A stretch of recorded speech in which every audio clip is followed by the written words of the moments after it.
Late ka ba palagi? O on time ka ba palagi? Lalo na sa misa. Anong parte ba ng misa ang dapat nating maatenan para masabi na tayo ay umaten ng misa? May nagsasabi na, hindi ko po inabutan yung first reading, second reading, pero inabutan ko yung gospel, so okay na yon.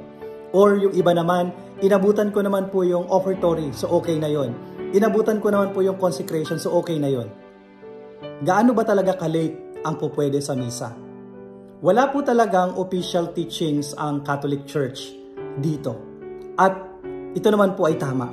Dahil mali po na tinatanong kung mayroon bang sagot. Dahil wala po. Tingnan na lang natin sa ganito.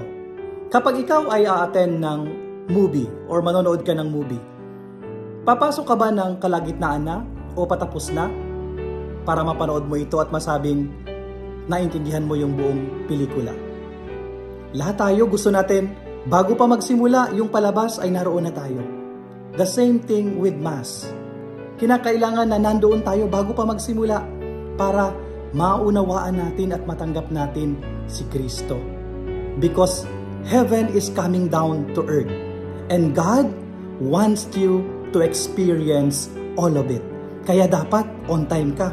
Kaya dapat araw-araw o tuwing linggo palagi kang on time.